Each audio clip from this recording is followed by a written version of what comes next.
Good morning, everyone. Welcome to the opening playbook for Wednesday, August 26th. Happy Home Day. Good morning. Good morning. How's everyone doing?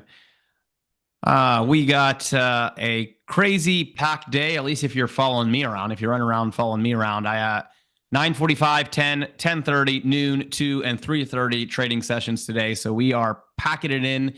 And I hope you guys are, going to stick with me and not wish that you never had to hear my voice again by the end of the day.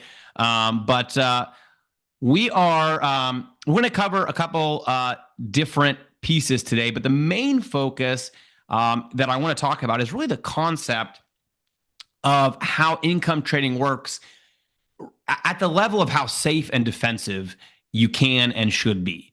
That's kind of a broad framework, but I noticed that I get so many questions that are around this area. Most of them start with "that's a really bad risk to reward." I feel like is the starting point for most of those questions.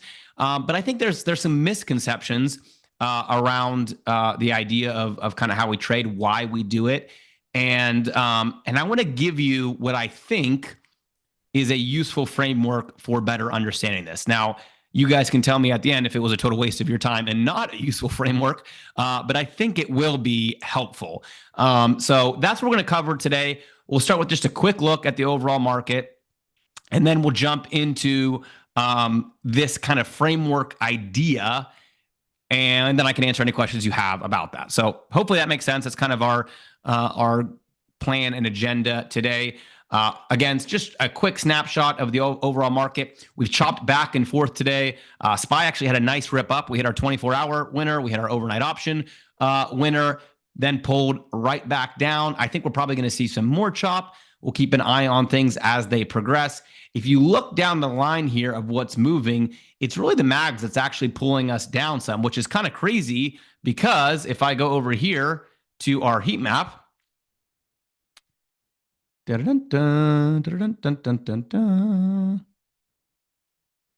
I go over here to our heat map, you can see we've got a lot of different names here kind of moving up the top of the list. So we don't have like an actual technology flush. We've got, ANET up there and Dell up there and Oracle is up there. We've got Crowd up there. Palantir is up there. So we don't have like some big flush.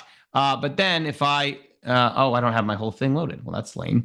If you scroll down, you'll start to see it kind of mixing down into the neutral territory. And so that's why on today, RSP is actually positive, even with this really, really mixed bag here. So this sector bag is totally mixed.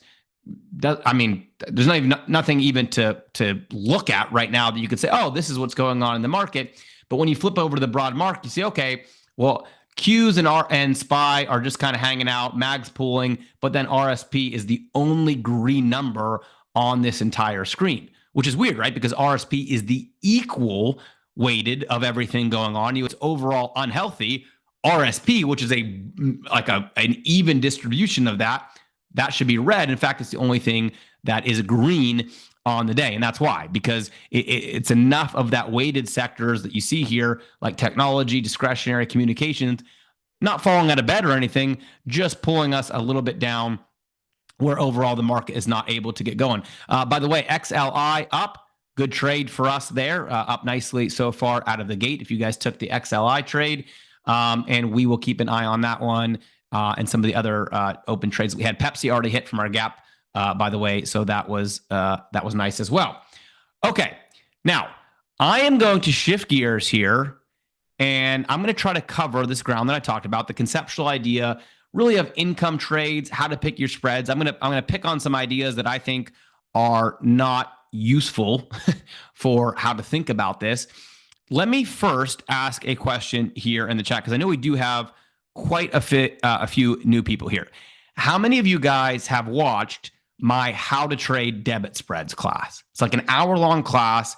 It takes you through the concept of how to trade debit spreads from conceptual all the way through a more specific kind of structural breakdown. Just give me a quick yes in the chat if you have already gone through that class. That class is sitting in pretty much every membership that I have because I think it's worth doing. Um, if you have not gone through that class and you trade anything with options, if you're ever considering trading an option, I would highly, highly, highly recommend that you go through that class. I even put it in the new 24-hour payout for because I know a lot of you guys are new to 24 hours. I even just put it in there. Even it's not even my membership, and I still put it in that membership just so you have it. So what I would first do is recommend that you do watch that, okay? Because that will put some extra context around that. If you don't have access to it, well, spend $1 and join the opening playbook. So for those of you guys who are new, Graham and I run this opening playbook. Kane is here now as well. We have a million trainings on all kinds of stuff, and we just started housing those trainings in a membership area because we wanted to organize them somewhere. And then our team said, well, if it's a membership, you have to charge something for it. And so we decided to charge $1 for lifetime access. Okay. So if you don't have access to it, spend $1. You'll not only will you get access to that, you'll get access to about 7,000 other things. Trust me, it'll be the worst. It'll be the worst dollar you ever spent. I said, Dave. It'll be the best dollar you ever spent. I'm pretty confident if you want to do that. But the reason I bring that up is because a lot of what we're going to spend time on today is kind of a fragment of this training. John, I did put it in the 24-hour. It's not really supposed to be inside there, but I put it in there anyway because I want everyone to watch that training. So yes, it is actually inside the 24-hour membership. The segment of that presentation that we're really going to talk about today is about where on a chart do you actually build a trade? Because you could build a trade up here, down here, down here. You could build a trade anywhere on the chart. So you could go below price where you have what I would call a cushion, or you could actually build a spread above the price. Okay, so you can build a trade anywhere. Now, for those of you guys who are new, you're like, Nate, what are you above, below? I haven't even figured out what we're doing yet. Don't worry, hang tight. I think it'll start to make sense as we go along here. But in either situation, what you're doing with a spread trade, as long as it's bullish, is you're looking for the market to end up above a certain number. So that number could be below price with a cushion or above price. Don't worry, we'll make sense of that. Okay. What I want to talk to you about today is the combination of expiration date and strike price. If you're new to options, those are going to be two of the key elements that you will have to factor in anytime you are building any kind of trade. Okay, so this chart is really where I think things will start to make sense once you get it. Now, I'm guessing for most of the people in here, this chart doesn't make any sense. Let me know in the chat if you look at this chart and you already are like, yeah, I get it. This is how you would build a trade. Or if you're like, Nate, what the heck is that? I have no idea what that's supposed to mean. Seriously, let me know in the chat. I would love to actually kind of know where different people are at in kind of their understanding of what we're talking about. Because what this chart is trying to illustrate is that you're going to have two elements anytime you're building a trade. You're going to have where the price needs to go. That's your north and south. That's do I want it to go up or do I want it to stay above a certain line? And you're going to have a timeline. Okay. So an example would be just even if you're new, just try to get this example. And then I think it'll start to click eventually. Okay. You could build a trade that has 7 days of time. Example, you could trade till next Wednesday, and it has to go up 1%. What that would create in reality is it would create a certain point on the chart right here. Okay, it would create this point on the chart because it would say, okay, we have 7 days of time and the price has to go up 1%. You could also build a trade where you say, I want to give it 28 days and I'm going to give it 5% of room. It could go, as long as it stays above 5%, I win. And that trade would create a different point. It would create a point down here. Okay. Let me pause for a second. Again, even if you guys have no idea what a spread is, let me know if you understand this concept. One trade could be 7 days out and have to be above 1% up. A different trade could be 28 days away and have to stay above 5% down. Two completely different points on the chart determining is that trade a winner or not, and it's all based on these 2 points in the chart. Does that make sense? Because once you understand the function of it, everything else I think starts to make a ton of sense. Okay? Where, okay, well, why would I build 5% down versus 5% up versus 2% up? How much time should I give it? When would I give it more time? When would I give it less time? If you start to get that, then everything else has a chance to make sense. Okay. Even if you, again, even if you have no idea why you would buy and sell a spread, that you don't have to worry about that for, let's call this phase one. You got a few no's and a couple of kindas, so maybe an example would help. Yeah. Okay. So let's do an example using the 24-hour payout trade. Okay. So let's do an example. I will pull this up. We will do an example. We will pull out SPX. And I'll get rid of my lines on this chart. Okay. Let's use SPX. And let's say that we're going to build a trade very similar to the 24-hour payout trade, which is a defensive trade. The way that trade works is you have both elements. You have a price and you have time. The price is going to be below. Okay, my price on SPX is 76.25. Okay, so the price is below. Then we also have an expiration. Now our expiration is tomorrow. Right there. Okay. Does everyone see we just did the same thing? We created a point. I just put a dot on it. What we are saying, again, forget about whether you know how a debit spread works or what a vertical is or implied volatility. Forget about that. Just do we now understand we created a point? If price is above that intersection tomorrow, that trade wins. If it's below it, that trade loses. Okay? So what we did is we created a defensive trade with a certain time, and we said if price is above that, when the clock runs out, that's a winner. If not, it would be a loser if it's below it. So that means price can be, to win this trade, and what I love about these kind of trades, it can be right here above the line, it can be here, it can be here, it can be here, it can be here, it can be all these places. Those are all wins. If it goes below, that is a loser. Now, what we could have also done is we could have also put a line up here. We could have traded it what we would call out of the money. That means we need the market to move in our favor. Well, guess what? Now, if price lands right where it's at today, is that a winner or a loser if we traded this strike instead? If price stays exactly where it is, and all we did, same expiration, same structure, but we just moved the line in the sand to here, is that trade a winner or a loser now? Correct. It's a loser, because what determines whether it's a winner or a loser is when these cross paths are time left and where the price has to be.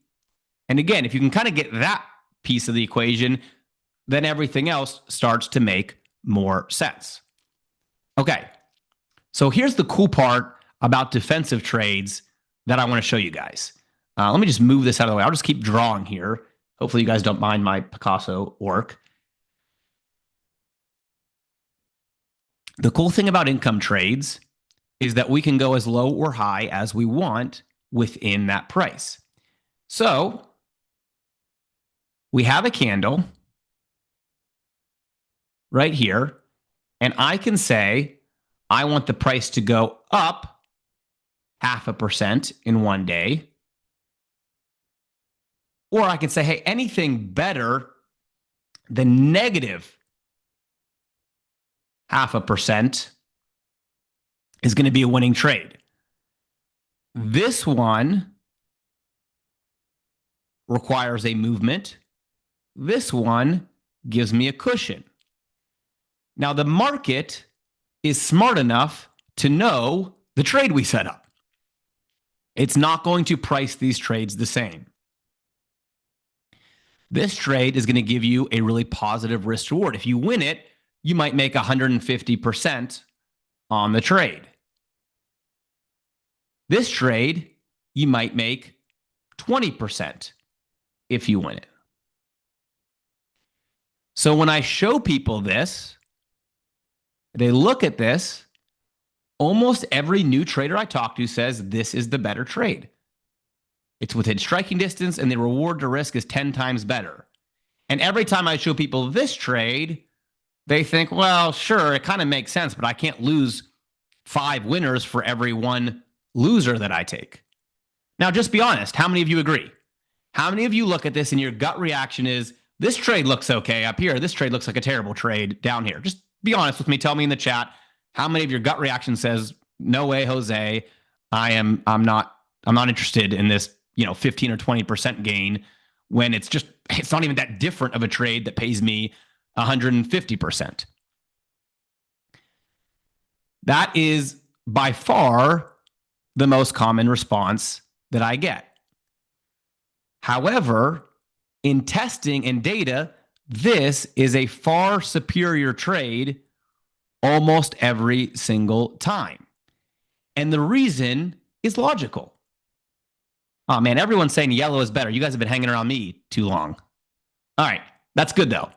So the reason that 20% trade tends to work is because day-to-day movement is a distribution, right? So on your average day-to-day movement, you have when the market moves 0.1%, when it moves 0.2, when it moves 0.3, when it moves 0.4, when it moves 0.5, and then only up here do we get 1% in either direction, and 0.5 the same way down.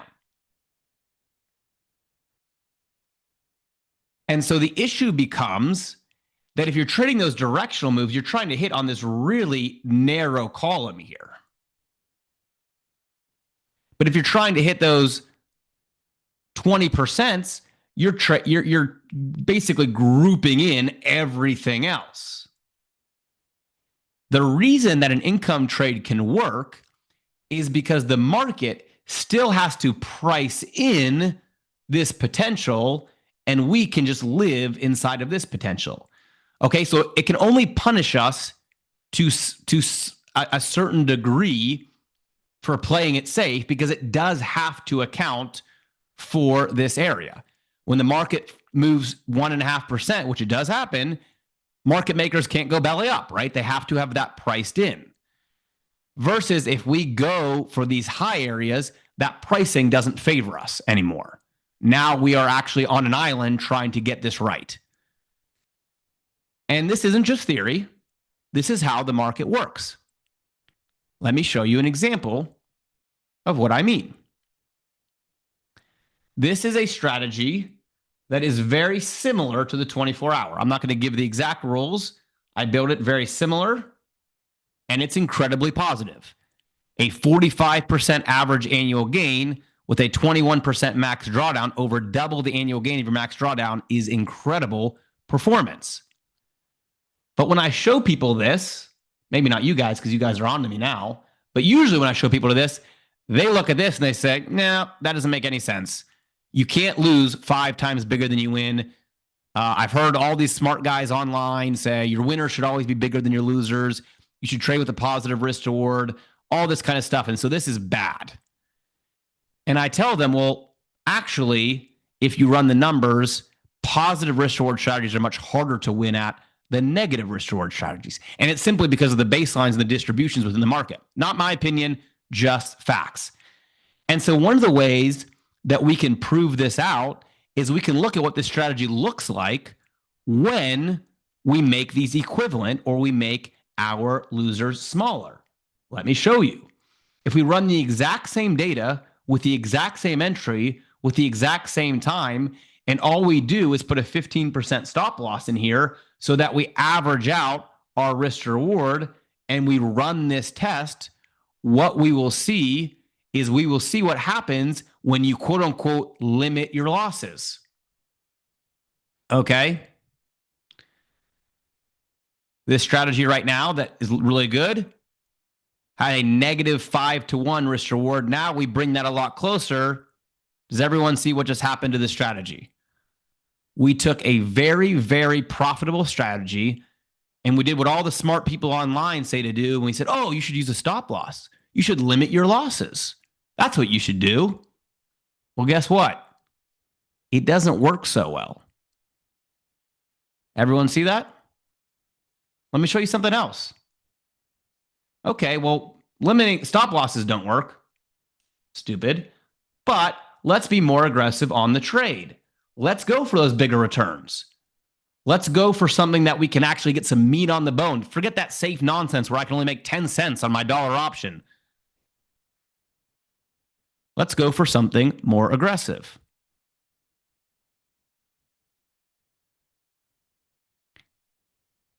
Oh, that doesn't work either. Yikes. Guys, the reason for this is actually very reasonable. Think about how the market moves. The market moves in that distribution that we just looked at, and within that distribution, it moves like this on a daily basis. So if you trade a strategy where the target is up here, you're not going to hit very often. If you trade a strategy where the stop loss is right in the middle of the average move, your stop loss is going to get hit all the time. If you trade a strategy where you have this level of protection and you let the market move around, you have now played along with the baseline of the market. Yes, you'll still take some losers. These are still losers, but you're not fighting the rhythm of the market. You're using the volatility that the market has to price in and just getting out of the way. Okay, so I'm hoping now that you guys have a little more perspective for the concept. Again, even if you don't understand debit spreads yet, is the concept getting there? Does this? Whoops, not that. Well, does this make some light bulbs go off about why maybe all the nonsense out there about why you should have a positive risk reward and why you should always use a stop loss and all of that is pure nonsense? By the way, do you know how you know it's nonsense? One of the ways that you know all of that is nonsense is that the most profitable firms in the world over the last decade have been high frequency trading firms where they risk $1 billion to make a couple grand, making a fraction of a penny. They're the most profitable firms on the planet. They have the most negative risk reward you could ever even conceive of. Your tutti frutti guy online would say, oh, you should never risk that. You don't know what you're doing. Yeah, tell that to the billionaires who are making unfathomable amounts of money with extremely negative risk rewards because they're playing what the market gives them, not worried about some statistic that doesn't actually matter. And in case you guys are brand new, I can let you know it's really simple to know if it matters. All you do is take risk reward and win rate and you combine them. Okay, so average result and win rate is all you need. If I win 50 on average and I lose 500 on average, I know I need that 90+% win rate. Okay, if I win 500 on average and I lose 50 on average, I need that 10% plus win rate. Here's the problem. Everyone thinks the 10% win rate is the easier one to achieve. Actually, the 90% is. It shocks everyone, but the data is very clear on this. It is actually easier to play in the bounds of the market. And again, once you get it, You're like, oh, I guess that makes sense. Think about it. The market doesn't move in a straight line. If the market is floating like this, and that's always what it does, what's going to be our biggest advantage? Having a target through the middle of this line where we make money every time we hit a certain level, or to have a stop loss in the middle of this line where every time it hits, we lose money. Which one of these is going to be better suited for all different kinds of strategies? Obviously, the one that just makes it easy for the market to make you money. So one of my goals in life for folks here who follow me, it's not necessarily to, hit some astronomical winner. Those are certainly fun when they happen. It's just to try to help you guys set up trades where you're making it easier for the market to hand you wins and harder for the market to hand you losses versus the other way around, which I feel like is what everyone starts out doing. So when people ask me why I don't use a stop loss, this is why. They suck. I mean, for almost every strategy, they just don't work. They just make it really easy for the market to take your money on a regular basis. So I don't use them. I try to make it easier for the market to give me money, not cost money. Does that mean I win every time? No. Does that mean I take some losers? Yeah. As a matter of fact, have anyone been following me on the butterfly trades?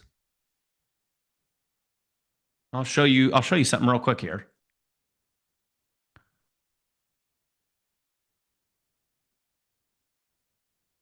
If you guys have been following me on the butterfly trades at all, I've been posting about them a little bit. I probably shouldn't share this right now, but oh well, we're on a roll. So on this strategy, let me scroll down.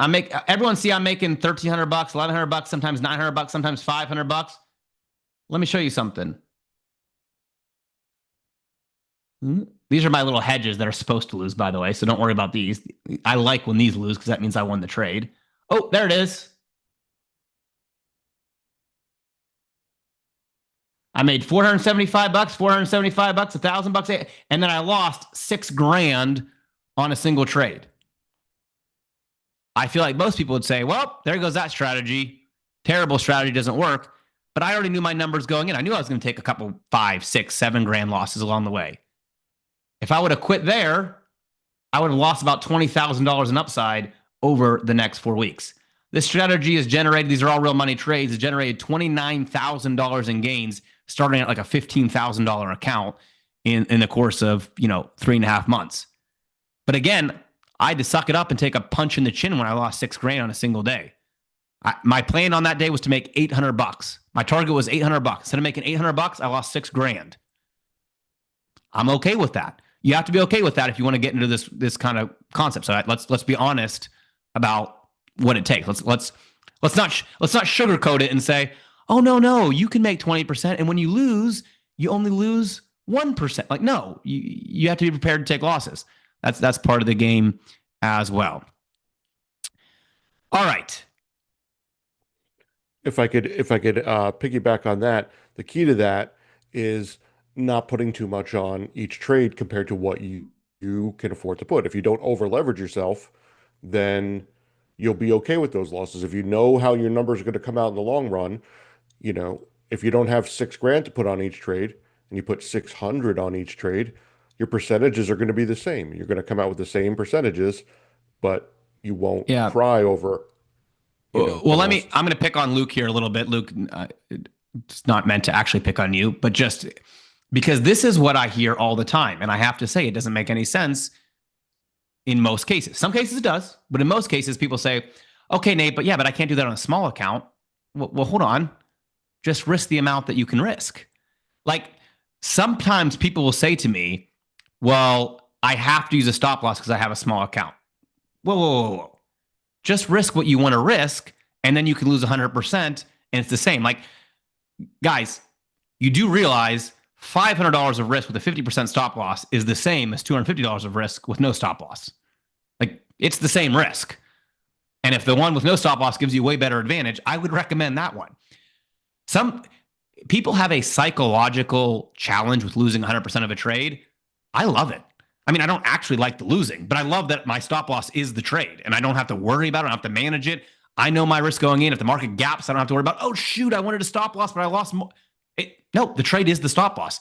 Period. End of story. It actually makes it really, really simple. Now, to Kenny's point, consistent position sizing is important. That you can't gloss over. You can't say, yeah, I love this edge. I'll trade with $100 tomorrow, $300 the next day, $600 the next day, and $50 the next day. Because now any edge that you had is just erased in the risk profile. So, yeah. Voting, that's exactly right. It's your risk of ruin. What is your real risk of ruin? You're exactly right. You have to calculate that. If I lose 5 trades in a row at $6,000 each, I would blow up that account. I'd basically take it to zero. I was comfortable with that. The odds of me losing 5 trades in a row on that strategy at full loss are about 1 in 2.6 billion. So I was comfortable with that. Odds of losing 2 or 3 in a row at partial losses, 1 in 1,000 probably. Got to be okay with that too. So, well, Sean, yeah, I mean that was the Option X super aggressive account challenge. So that's a small trading account that I have. I was willing, if it went to zero, I was going to say bummer and move on with life. That's most people aren't going to do that with their main trading account. This was a side option account that I was doing in a growth challenge. So listen, that's the other thing, guys. If you want me to say, hey, you should only risk 2% of your account, I think that's really dumb. You'll never hear me say that. I think it's much better if you have an active trading account that you risk more aggressively on and you use your capital for something else. The idea that you should have 98% of your active trading capital sitting there doing nothing makes zero sense to me. I don't understand why anyone would do that. I don't do that. If you guys if you guys watch me trade, I have $25,000 accounts, $15,000 accounts. Maybe I have one if I hit my growth number, which I haven't this year. I'm not supposed to say that out loud, I don't think. Then I might have a $60,000 options account. I don't have all my money in my options account. They're in my other investment account because why would I have all my money sitting there just waiting in cash till I do the next trade? So again, I'm not trying. I promise I'm not trying to just be like, oh, everyone who says this, they're dumb. A lot of this stuff is like, I don't know. I feel like ChatGPT wrote it before ChatGPT was a thing 30 years ago. Like, oh, you should always do this. And then anytime you actually think about it, you're like, wait a minute, that doesn't make any sense. Why would you do that? So anyway, that's wow, Dave. I'm blaming you for getting me started on this. That was not the plan. Well, that's fine. You can blame me. The original Chat GPT was, some talking head said something, and then everybody wanted to sound smart, so they copied it. Like that was the original like version of that. So in a way, it was that 30 years ago. But yeah, I think if there was one thing everybody has to take away from all the trainings that we do, it's limit your risk on each trade, and you don't have to worry about all this other nonsense as much. Yeah. You're not gonna get ruined on a trade if you didn't put that much money in it. Right. So a couple of the things that people point out. So number one, it is going to be strategy dependent. How many losses I should be prepared to take is of course going to be strategy dependent. If a strategy has a 30% win rate, well, over 1,000 trades, you probably be prepared to take like 17 losses in a row or something. Kane has a good sheet that does the calculations for you. If you have a 92% win rate, well, then you should only be prepared to take 3 or 4 losses in a row, even over 1,000 trades.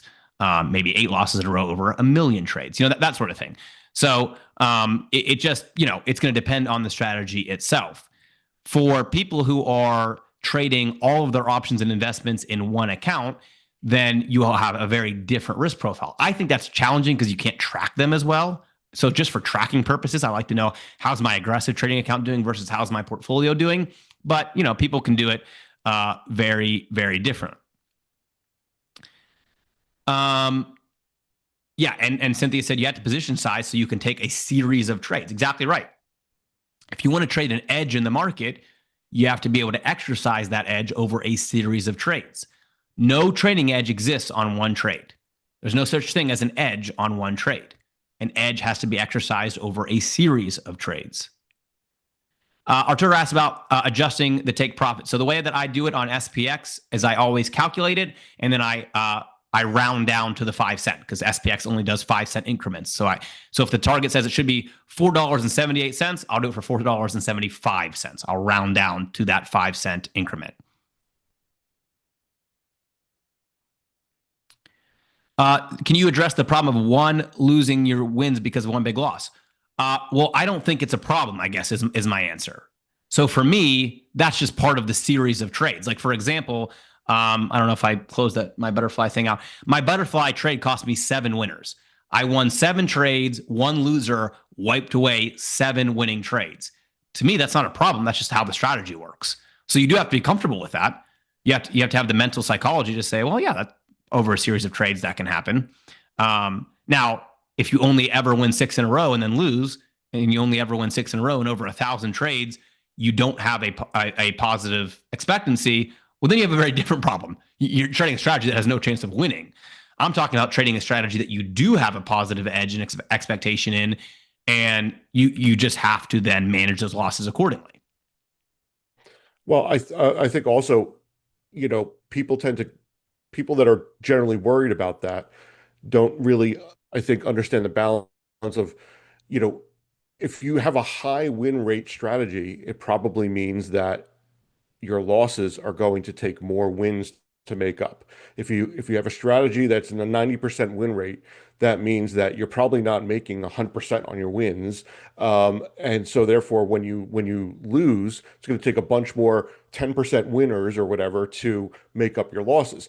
If you have a strategy that's got what we would call a negative, and I kind of wish we didn't use the word negative because it's it sounds bad, right? It's not bad to have a negative risk reward ratio. It's just inversed or whatever. But if you have a 30% chance of winning, uh, but your wins are huge, then you're going to make up your losses very quickly, but you're not going to win very often. So it's a balance between win rate and how bad those losses are going to hurt and how much you're going to win on the winners. I mean, the market is fairly smart and fairly balanced most of the time. If you have a high win rate, you're not going to get a ton of money on your wins and a high win rate at the same time. So you can't expect a 90% win rate and your wins to recover your losses in one shot. Like you can't expect both. Yeah. Well, and again, that the butterfly example is good because I essentially hit near my max loss, which is very rare. So like people said, "Oh, well, you're risking 6K a trade on a small account." Well, yeah, but the way that I factor is I'm risking 3K per trade because the average loss is half of that, and I'm trading it as a series of trades. So people say, "Yeah, but you're still risking 6K." Yeah, and I could lose 6K, but I also had two losers that lost like $300. So on 3 losers, I lost $6,500 average, so that's part of my thought process as well. If I happen to lose 3 max losers in a row, which is like 1 in a billion, literally, for the SPX to land with, like, I'm saying within $1 of that number, then I gotta, shake the dust off and get up again and refund an account. Like that could happen. But obviously I am going based on the expectations within, a reasonable frame. And if it gets worse, then you realize you probably have to adjust your strategy if you've done it 100 trades in a row and it's not working. All kinds of other questions, but you can't do it on 3 trades. I think that's where people obviously go wrong. Is 2 winners, 1 loser. Well, this doesn't work, and it's like, well, guys, there's a lot bigger sample size that needs to happen here before you can make a big impact. Yeah, exactly. The Yeah. 24-hour, Reggie. That's what I started talking about. It's a negative. Although Dave, we will try to come up with an inverse risk reward strategy. Tom said you sound very negative. It's an inverse risk reward strategy. So yeah, you're not going to win 100% on your winners. You're going to have to knock out 12% winners, 15% winners, and just win. Now, we do use a time exit there, which is much better than a stop loss. So your average loss isn't 100%, which makes a big, big difference in how it can compound over time.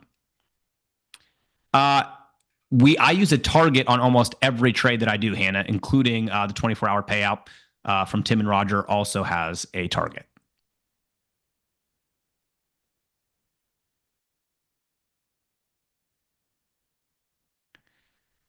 Uh, well, he was saying half your account. So half your account would bring in how big is your trade size. It doesn't matter. Account size doesn't matter for how many losses or how many wins a loss will wipe out. But if you say my account is down 50%, then of course trade size would come into play. Steven, I think Tasty has been the fan favorite lately. Um, for execution fills. I still use Schwab because a lot of my other stuff, my automated stuff, is all in there. Commissions can be an issue here if you're trading a lot. That's why SPX is so nice, because I can go wider, and avoid a lot of the commissions. But you still got to overcome commissions, of course. But anyway, folks, we'll dive a little deeper. Was this helpful? I know we didn't get into the spreads, which I didn't want to. I just wanted to cover the concept. Did any light bulbs happen today just on kind of the structure? What's a win? What's a loss? Why we're building these structures around the way the market moves? In my mind, understanding this part of the equation was really helpful to then get into the nerdy stuff of implied volatility and everything else on top of that for kind of how it all works. I Good. always Okay. enjoy Well, seeing people argue good. with you, so it was good for me. All right. Awesome. For people in the UK, good question. I'm not sure. I'm not sure what most people are using. I know in Canada, most people are using interactive brokers. Not sure what everyone else is doing across the pond.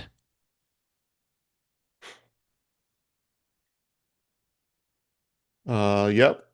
Great username, Papa Smurf. This is recorded. I posted it a couple times already, but I gets lost in the 8,000 messages. Let me post the replay link here again. You don't need to pay for anything to see a replay.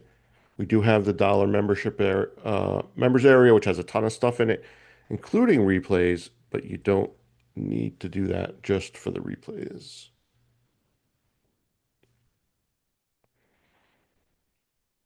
Neil asked what you mean by income trades. Uh, oh boy, Neil. Okay. That's a whole session, Neil. Neil, the way that I would But describe an income trade is something that typically would use time decay to its advantage, and or is just a risk defined structural trade with a line in the sand. So the reason I typically would refer to it income is not because of the time decay, although I think that's helpful. It's because it is a capped risk to reward. So for me, that's really what I mean when I say income. I mean, I'm trading a spread or a vertical or something that has a capped risk to reward. I'm not trading an open-ended, directional dependent trade.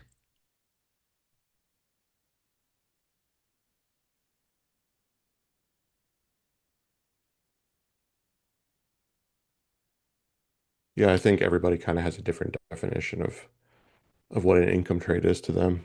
Yeah, some people say it's anything you sell, which really annoys me because it's No, no, literally, no. I would never say that. I would never say that.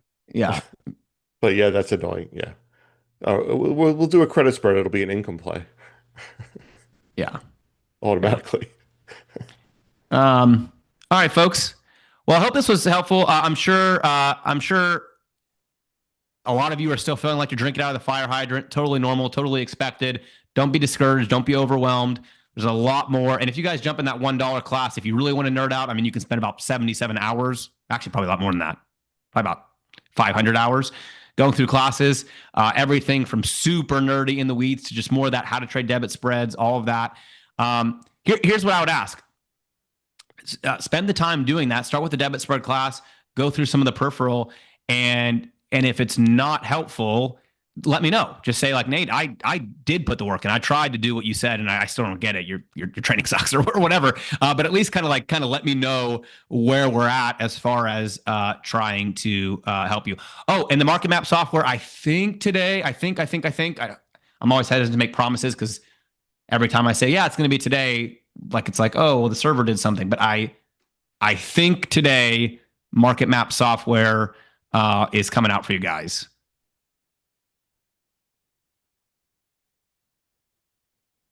Taryn, are you on paper trading?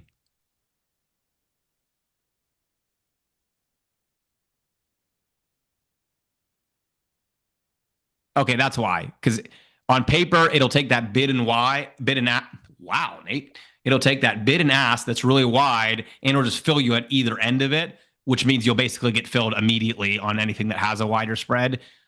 So paper trading is great for learning your platform. It's just not great for getting a realistic idea of how the trades perform.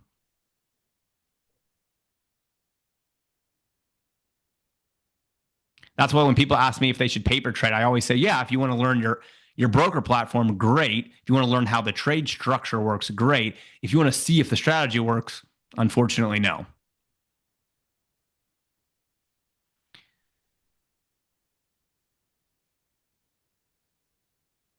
Paul said I'm a superhero in my paper account.